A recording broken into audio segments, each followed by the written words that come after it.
Seigneur Dieu de l'univers, notre roi, nous sommes réunis dans ta présence et je voudrais te bénir, te dire merci.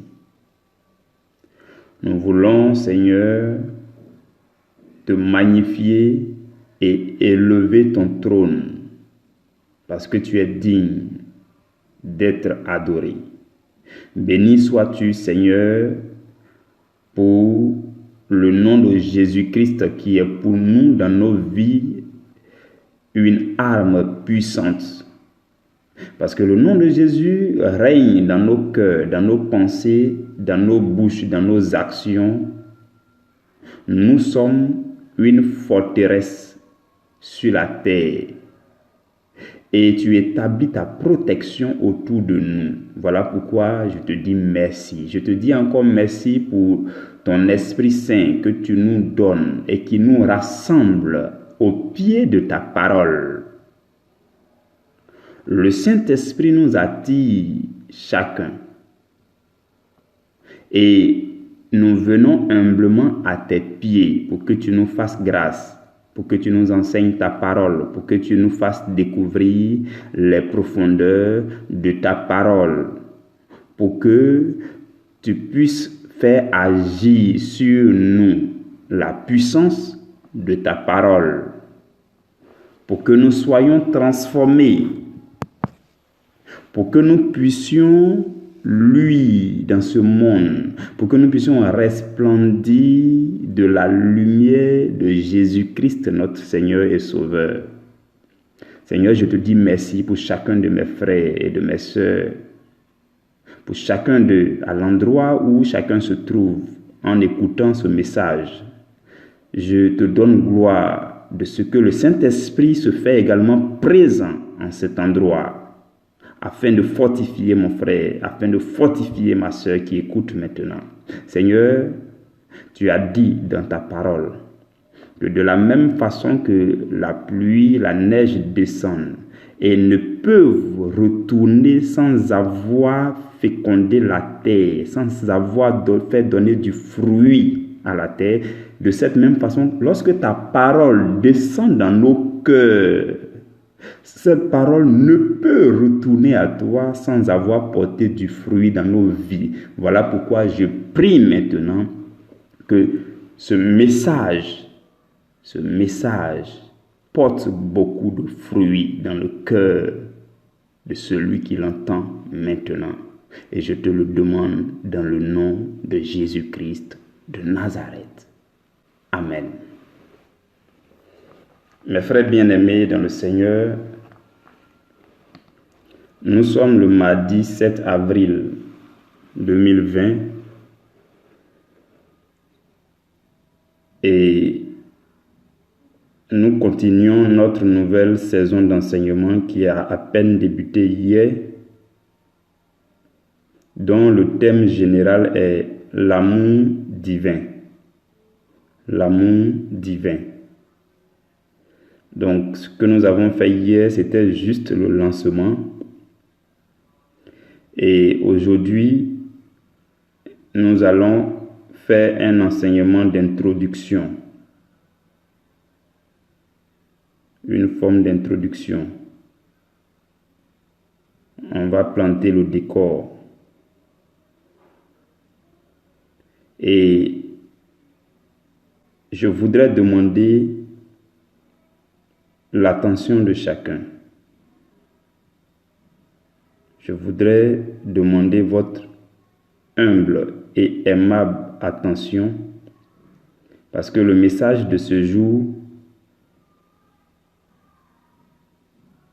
est très important pour la suite de tous les enseignements.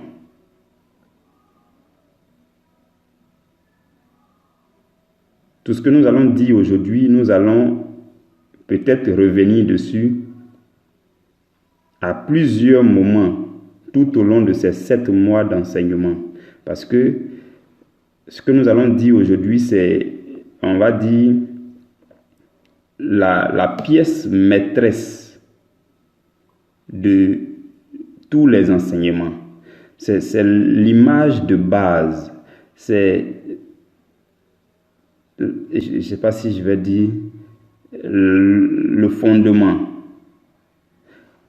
Tout ce que nous allons dire aujourd'hui, c'est sur ça que va s'appuyer tout ce que nous allons dire tous les autres mois. Voici pourquoi c'est important que vous et moi, nous restions connectés dans le Saint-Esprit, que nous puissions livrer nos cœurs au Saint-Esprit pour que la parole de Dieu pénètre nos cœurs afin de féconder nos cœurs et aussi de féconder nos vies. Donc,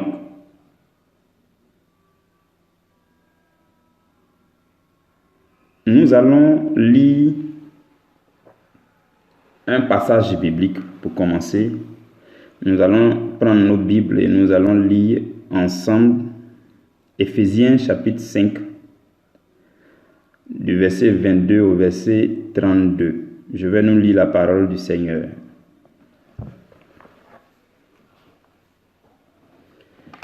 Femmes, soyez soumises à vos maris, comme au Seigneur. Car le mari est le chef de la femme, comme Christ est le chef de l'Église, qui est son corps, et dont il est le sauveur. Or, de même que l'Église est soumise à Christ, les femmes aussi doivent l'être à leur mari en toutes choses. Marie, aimez vos femmes comme Christ a aimé l'Église et s'est livré lui-même pour elle, afin de la sanctifier par la parole, après l'avoir purifiée par le baptême d'eau, afin de faire paraître devant lui cette Église glorieuse, sans tache, ni ride, ni rien de semblable, mais sainte et irréprochable. C'est ainsi que les maris doivent aimer leurs femmes comme leur propre corps. Celui qui aime sa femme s'aime lui-même, car jamais personne n'a haï sa propre chair, mais il la nourrit et en prend soin, comme Christ le fait pour l'Église. Parce que nous sommes membres de son corps. C'est pourquoi l'homme quittera son père et sa mère et s'attachera à sa femme, et les deux deviendront une seule chair. Et le dernier verset, le verset 32, dit, ce mystère est grand. C'est Paul qui parle, il dit, ce mystère est grand. Je dis cela par rapport à Christ et à l'Église. Parole du Seigneur. Mes frères et mes sœurs dans le Seigneur, c'est Paul qui était en train de parler aux Éphésiens et il était en train de donner des recommandations aux femmes, aux hommes, aux enfants. Si vous lisez la suite de ce texte-là, vous allez aboutir au chapitre 6 de Éphésiens où il donne aussi des recommandations aux enfants. Ensuite, il donne des recommandations aux serviteurs. Ensuite, il donne des recommandations aux maîtres. Ainsi de suite. Donc, c'est des recommandations que Paul était en train de donner. Mais là, dans le texte que nous avons lu, les recommandations de Paul étaient plus focalisées sur la relation conjugale entre une femme et son mari. Mais ce qui va nous intéresser, c'est lorsque Paul va terminer par dire que c'est un mystère qui est grand.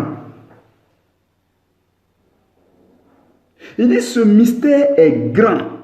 Le mystère de l'amour conjugal est grand. Le mystère du mariage est grand.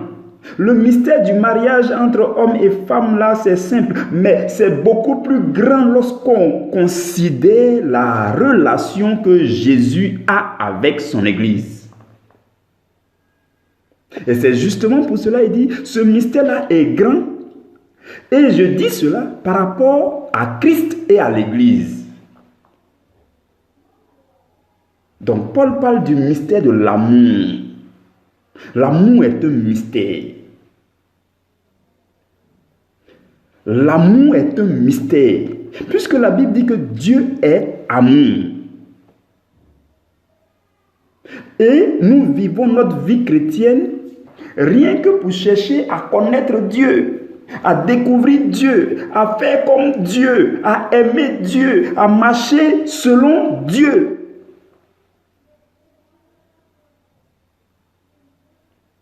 Dieu est amour. Mais le mystère dans un mariage humain, dans un mariage entre hommes et femmes sur la terre, là, ça demeure un mystère.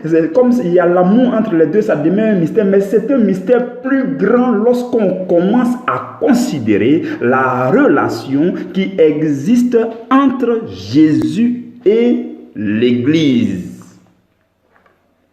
C'est pour cela que Paul dit, ce mystère est grand, très grand. Mes frères et mes sœurs, c'est de ce mystère de l'amour que nous allons parler tout au long de 7 mois. C'est un grand mystère. L'amour est un mystère. Voilà pourquoi ça vaut la peine de prendre du temps, d'aller pas à pas pour parler de l'amour, aller en profondeur dans les Écritures pour découvrir ce que c'est que l'amour. Tous ceux qui vont suivre, je vous dis la vérité, tous ceux qui vont bien suivre cette saison d'enseignement, tous ceux qui vont suivre, qui vont écouter les enseignements, qui vont l'écouter avec un cœur ouvert et qui vont suivre jusqu'à la fin, ceux-là, je vous dis, ceux-là seront excellents dans leur mariage. Parce que ce que nous sommes en train d'étudier, c'est l'amour divin.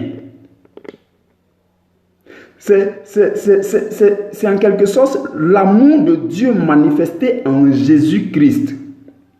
Si vous avez réussi à percer ce mystère, l'amour dans votre mariage sera un mystère plus petit. Ça sera plus simple pour vous. Voilà pourquoi je recommande à ceux qui sont mariés, qui connaissent des petits troubles souvent dans leur mariage, je leur recommande de suivre ces enseignements. Ça va vous enseigner beaucoup de choses, parce que l'amour est un mystère. Suivez-moi bien, je vais nous faire découvrir un principe spirituel très important que beaucoup ne savent pas. Suivez-moi très bien. Regardez quelque chose. 2 personnes. Si on prend 2 personnes, une femme et un homme, on dit quoi? Ils se marient. Tantôt on dit ce sont des mari et femme. Tantôt on dit époux et épouse. Vous voyez. Ce que je veux vous faire découvrir, c'est que on se marie d'abord. Et après, on s'épouse.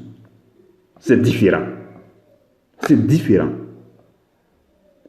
Le mariage, c'est lorsque devant tout le monde, on vient et on donne le consentement. À partir de cet instant, on est mari. On commence à vivre ensemble. Mais on ne s'est pas encore épousé. Donc quand on se marie, l'étape qui suit, c'est que on vit ensemble dans le but de se découvrir, de se connaître et de s'accepter si possible. Et lorsque on se découvre avec le temps, on se connaît avec le temps et qu'on s'accepte, c'est alors qu'on finit par s'épouser. Donc le mariage est différent du fait le fait de marier, c'est différent du fait d'épouser. C'est 2 choses différentes qui se positionnent et il y a un intervalle au milieu. Dans cet intervalle-là, on apprend à se découvrir, à se connaître et à s'accepter. Voilà pourquoi ceux qui ne parviennent pas, regardez quelque chose. Il y a beaucoup qui se marient, mais il y a très peu qui parviennent à s'épouser. Ceux qui se marient et qui n'arrivent pas à s'épouser, c'est ceux-là qui divorcent. Parce que entre le fait de se marier et de se découvrir, se connaître jusqu'à s'accepter, Il y a beaucoup qui restent au milieu. Il y a beaucoup qui n'arrivent pas à accepter l'autre. Du coup, ils n'arrivent pas à l'épouser. Et ils divorcent. Donc, entre le fait de se marier et puis s'épouser, si vous ne réussissez pas à accepter la personne, pour l'épouser réellement, pour l'accepter, pour accepter ses caprices, ses défauts, sa manière de faire, ses exigences, sa volonté, si vous ne réussissez pas cela, vous ne pourrez pas l'accepter et vous pourrez divorcer. Donc, dans cet intervalle-là, le divorce est toujours possible. Mais, lorsqu'on se découvre, dans cette relation, on se découvre, on apprend à se connaître, on apprend à s'accepter au fur et à mesure, et puis on dépasse une limite que j'appelle le seuil de non-retour. Dès qu'on dépasse ça net, on a épousé la personne. Parce qu'on a appris à connaître la personne, on a découvert toutes les facettes de la personne, on l'a épousée finalement. Donc, on épouse la personne. Et c'est lorsqu'on épouse quelqu'un qu'on peut l'aimer. Donc, vous comprenez que tout ce qu'on fait avant d'épouser quelqu'un, on apprend à aimer, on n'aime pas encore. L'amour véritable commence lorsque vous avez épousé la personne. Ce que je vous dis, c'est une grande image que je voudrais que vous gardiez ça dans votre esprit. C'est ce qui fait que beaucoup se marient. Mais comme ils n'arrivent pas à s'épouser, ils divorcent en cours de route. Mais quand ils parviennent à dépasser l'étape où ils s'épousent, ils commencent à s'aimer. Et quand ils commencent à s'aimer, c'est là qu'ils commencent à vivre la gloire dans le mariage. Donc retenez cette image-là. J'ai voulu vous donner cette image parce que ça nous sera utile tout au long de ces enseignements. Tout au long de ces enseignements. Et si vous lisez dans la Bible parle de ceux qui abandonnent les souilles de ce monde, tout ça, et qui cherchent à suivre Jésus, qui cherchent à le connaître, parce que c'est la même image. Si je vous donne cette image, c'est pour vous dire que c'est selon ça que nous allons évoluer tout au long de ces enseignements. Parce que Christ nous a épousés. Christ, il est déjà le meilleur mari. Il nous a déjà épousés. Lui, il nous a déjà acceptés. Avec nos défauts, nos péchés, tout ça. Il nous a déjà épousés quand il a donné sa vie en sacrifice sur la terre. Quand il a décidé de se livrer et d'être crucifié. Christ était en train de nous épouser. Donc, Christ, il a déjà regardé, il nous a déjà analysé. Il a analysé nos péchés, il a analysé nos faiblesses, il a analysé nos limites, il a analysé nos caprices. Et il a pris tout ça sur lui et il a dit, Père, ceux-là, je veux les épouser. Et Christ nous a déjà épousés. Maintenant, c'est à nous d'épouser Christ maintenant. Christ, c'est l'époux parfait. Il a fait tout ce qu'il fallait faire en tant que mari. Il a fait tout ce qu'il fallait faire pour épouser. Maintenant, nous, on doit travailler pour que ce soit réciproque et que nous puissions rentrer dans une relation d'amour, pour que nous puissions parvenir à la gloire dans le mariage avec notre époux qui est Christ. Donc Christ, lui, il nous a déjà aimés, il nous a déjà épousés. Vous comprenez, mes frères et mes sœurs. Et Christ a accompli 3 choses. Si vous suivez bien le texte que nous avons lu, vous allez remarquer que Christ a accompli 3 choses pour démontrer qu'il est le meilleur mari et qu'il nous a déjà épousés et qu'il attend que nous puissions le rejoindre dans l'amour. J'espère qu'on me suit. Donc la première chose que Christ a faite, la Bible dit que Christ a aimé l'Église et il s'est livré lui-même. Première chose. Il s'est livré lui-même. Si vous lisez le verset 25 de Éphésiens chapitre 5 là, la Bible dit, Marie, aimez vos femmes comme Christ a aimé l'Église et s'est livré lui-même. Première chose. Christ s'est livré lui-même parce qu'il a aimé l'Église. Il a aimé les hommes. La Bible dit, Dieu a tant aimé le monde qu'il a envoyé son Fils unique. Et son Fils unique est venu pour épouser. Donc il s'est livré lui-même. Et la deuxième chose que Christ va faire, c'est qu'il va nous purifier par le baptême d'eau. Parce qu'au verset 26, il est dit, après l'avoir purifié par le baptême d'eau. Donc, quand vous décidez de dire oui à Jésus, ça dit qu'à votre nouvelle naissance, là, vous dites oui à Jésus. Dès que vous dites ça net, vous avez marié Jésus. Lui, il est le meilleur mari, il est le meilleur époux, il est déjà là disponible. Quand vous dites oui, vous l'avez marié. Mais vous devez, comme nous l'avons dit dans notre image de tout à l'heure, vous devez chercher à le découvrir, chercher à le connaître, chercher à voir si vous pouvez l'accepter. Et alors, vous aussi, vous l'épousez. Et vous devenez épouse-époux. Et alors, vous commencez à vous aimer. Et l'amour là est devenu plus profond. Et vous pouvez vivre la gloire de votre mariage. Donc, la deuxième chose que Christ a fait, c'est qu'il va nous purifier par le baptême d'eau. Voilà pourquoi on dit le baptême d'eau, c'est une purification. C'est symbolique. C'est symbolique. C'est symbolique. Et la troisième chose que Christ va accomplir, c'est qu'il va nous sanctifier par sa parole. Donc, première chose, il se livre lui-même. Deuxième chose, il purifie tous ceux qui lui disent oui là, il les purifie par le baptême d'eau. Troisième chose, il les sanctifie par sa parole puissante que nous sommes en train de prêcher. C'est cela, mes frères et mes sœurs. Et Christ le fait parce que il veut que vous puissiez rentrer dans cette relation d'amour là avec lui.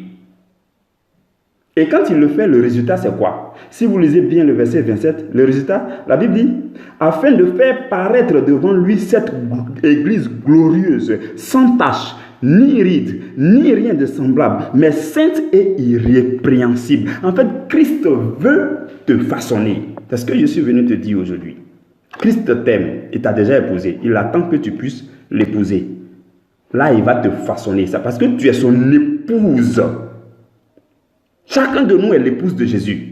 Et Jésus veut que tu l'épouses, que tu l'acceptes véritablement, que tu rentres dans son amour. Là, il va faire de toi une personne glorieuse et merveilleuse et irrépréhensible. C'est ce que Jésus veut faire. C'est le plan, le merveilleux plan de Dieu. Et Jésus nous a tous épousés. Et il est là, il attend. Il attend. Il veut voir qui veut entrer dans son amour. Voilà pourquoi nous allons étudier l'amour divin, mes frères et mes sœurs. Nous allons étudier l'amour divin. Tout au long de ces mois et au sortir de ces mois, tu vas entrer dans l'amour de Jésus. Tu vas entrer dans une relation amoureuse, conjugale avec Jésus. Jésus va te chouchouter. Jésus va te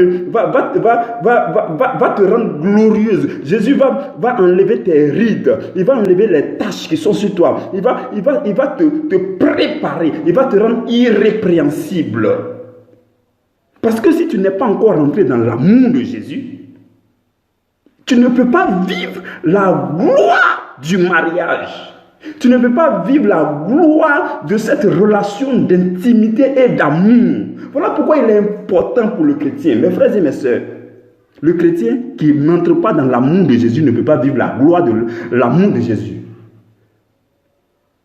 Il est important que nous puissions découvrir le mystère de l'amour. Paul dit, ce mystère est grand. Et il dit, je dis cela par rapport à Christ et à l'Église. Par rapport à Christ et à toi qui m'entends, il y a un grand mystère qu'on appelle le mystère de l'amour divin. C'est ce mystère-là que tu dois percer. C'est vrai, tu as déjà dit oui à Jésus. Ok, on a compris. Mais est-ce que tu as cherché à le découvrir? Est-ce que tu as cherché à le connaître? Est-ce que tu as cherché à aller en profondeur? Est-ce que tu l'as accepté? Parce que si tu ne l'as pas accepté, tu ne pourras pas l'épouser. Et si tu ne l'as pas épousé, tu ne pourras pas l'aimer. Et si tu n'entres pas dans cet amour-là, tu ne peux pas vivre la gloire de Jésus. C'est cela, mes frères et mes sœurs. C'est cela. Jésus nous attend pour que nous puissions travailler pour l'épouser. Pour que nous puissions chercher à le découvrir, à le connaître. C'est cela, mes frères et mes sœurs. Voilà pourquoi il est important pour le chrétien. Je vous dis, quand vous lisez le livre de 1 Corinthiens chapitre 13, la Bible dit, sans l'amour, là, vous n'êtes rien. 1 Corinthiens chapitre 13, c'est un chapitre qui m'a toujours marqué. Ça m'a toujours épaté. Nous allons les parcourir tous ces versets-là, durant ces mois. La Bible dit, Même la foi ne vaut rien devant l'amour. Voilà pourquoi l'année dernière, on a pris 7 mois pour enseigner sur la foi. Hein? Mais je vous dis, pour que votre foi soit belle, hein? pour que votre foi soit puissante, merveilleuse, glorieuse, hein? Il faut l'amour en bas. C'est pour ça que la Bible dit, la foi n'est agissante que par l'amour. Galates chapitre 5, verset 6. La foi n'est agissante que par l'amour. Et la Bible dit dans 1 Corinthiens chapitre 13, verset 2 là, que si tu veux, il faut avoir la foi jusqu'à déplacer les montagnes. Si tu n'as pas l'amour, tu n'es rien. Donc comprenez que l'amour est important. Et nous allons étudier l'amour selon l'image que je viens de nous donner. Nous allons suivre pas à pas. Parce qu'il faut que toi qui m'entends, tu puisses découvrir Jésus-Christ. Tu puisses découvrir l'amour de Dieu manifesté en Jésus-Christ. Que tu puisses connaître Jésus. Que tu puisses découvrir cet amour-là. Que tu puisses entrer dans une relation personnelle, intime et conjugale avec Jésus. Et alors, tu vas commencer à vivre la gloire du mariage. Attendez. Dieu lui-même, il dit, celui qui a trouvé une femme a trouvé le bonheur. Le bonheur, là, ce n'est pas seulement pour l'époux. C'est aussi pour la femme. Donc, quand Jésus va te trouver comme femme, épouse, qu'il a épousée, qu'il a acceptée, ça sera un bonheur conjugal. Donc, nous allons y aller pas à pas. Tout au long de ce séminaire, nous allons y aller pas à pas pour découvrir comment nous devons épouser Jésus. Il y a beaucoup qui ne parviennent pas à épouser Jésus. Ils rentrent dans le mariage, ils cherchent à découvrir Jésus, à le connaître, ils n'y parviennent pas et ils abandonnent. C'est ce qui fait que certains chrétiens deviennent autre chose. Parce qu'ils sont rentrés dans le mariage, ils n'ont pas pu épouser. Et le travail que nous allons faire tout au long de ces mois, les méditations que nous allons faire ensemble tout au long de ces mois vont nous aider à épouser Christ pour que nous puissions dépasser la limite, le seuil de non-retour, pour que nous puissions rentrer dans l'amour de Jésus, pour que nous puissions vivre une relation d'amour, pour que nous puissions accepter Jésus. Mes frères et mes sœurs, il y a une différence entre reconnaître quelqu'un et puis accepter la personne. Quand on dit tu as accepté quelqu'un là, ça veut dire que tous ses défauts, tu as accepté. Tu as accepté ses caprices. Peu importe ce qu'il fait, tu l'aimes. C'est ça qu'on appelle accepter quelqu'un. Et c'est après avoir accepté qu'on peut épouser. Toutes les paroles que Jésus a dites là, si le jour où tu seras prêt à accepter et à appliquer, on dira que tu es en train d'épouser Jésus. Et c'est tout ça qu'on va apprendre calmement, calmement, calmement. Parce que tu ne peux pas dire que tu as épousé quelqu'un et puis la personne dit tu ne voleras point. Et puis tu dis non, ça ne me concerne pas. Il faut faire la volonté de l'époux. La volonté de l'époux, c'est l'évangile. La volonté de l'époux, c'est la parole de Dieu. La volonté de l'époux, c'est les Écritures. La volonté de l'époux, c'est ta Bible. La volonté de l'époux, c'est l'émotion du Saint-Esprit. La volonté de l'époux, c'est que tu obéisses à la parole de Dieu. Et tant que tu ne fais pas la volonté de l'époux, tu n'es pas une bonne femme. Et lorsque tu commences à faire la volonté de l'époux et que tu commences à accepter même les volontés les plus difficiles de l'époux, tu commences à les accepter. Tu entres dans l'amour avec l'époux. Vous devenez époux et épouse. Parce qu'il y a une différence entre mari et femme et puis époux et épouse. Ah oui, oui, oui. Je vous dis la vérité. Pour le moment, il y a des hommes qui appellent leur femme, ma femme, ma femme. Si vous trouvez un homme qui appelle sa femme mon épouse, celui-là, il a épousé sa femme. Il a fini à l'étape de marier là. Et il est passé à l'étape de épouser. Ils sont en train de s'aimer maintenant. Ça, on appelle l'amour. Amour, ça, la personne ne peut entrer. Parce que Jésus même est calé dedans. Vous comprenez, mes frères et mes sœurs. Donc nous allons y aller pas à pas pour que nous puissions ensemble découvrir l'amour de Dieu manifesté en Jésus-Christ. Je voudrais que vous puissiez retenir cette image que je nous ai donnée aujourd'hui. On se marie d'abord. Ensuite, on cherche à découvrir, à connaître, et à accepter les exigences, la volonté de l'époux. Après, on épouse. Et quand on épouse, c'est là qu'on commence à aimer. Et quand on aime, on passe au niveau de la gloire. La gloire. Jésus, là, il donne tout ce que sa femme veut. Je ne sais pas si vous comprenez. Dans le texte que nous avons lu, c'est dedans aussi. On dit, il s'occupe de son corps, tout, parce qu'aucun homme ne peut haïr sa chair, tout. Donc, quand vous allez devenir rentrer dans une relation d'amour avec Jésus, vous n'aurez plus à vous inquiéter pour ce que vous allez manger demain, ce que vous allez faire après-demain, ce que vous allez recevoir. C'est parce que jusqu'à présent, vous n'êtes pas encore rentré dans une relation d'amour parfaite. Et c'est ce qui va nous arriver tout au long de ces 7 mois. Que la grâce de Dieu demeure sur vous. Nous nous rencontrons demain à la première heure. C'est non-stop, c'est lancé comme ça. Ça boue à l'intérieur de moi. Il faut que ça sorte parce qu'il faut que vos cœurs soient transformés. Il faut que chacun de vous, je vous dis, chacun de vous doit entrer dans une relation d'amour avec Jésus pour que vous puissiez rentrer dans votre gloire. Et cela va arriver sur cette terre-là. Il faut que ça arrive. Tant que moi je suis vivant, que je peux me tenir comme ça pour vous prêcher la parole. Je prierai le Seigneur pour que vous puissiez tendre les oreilles de vos cœurs avec humilité, parce que ce que Dieu veut faire passer par moi pour vous communiquer là, cela va vous réactiver, cela va vous connecter au Seigneur Jésus-Christ et les résultats seront phénoménaux. Ça sera époustouflant. Que la grâce de Dieu demeure sur vous.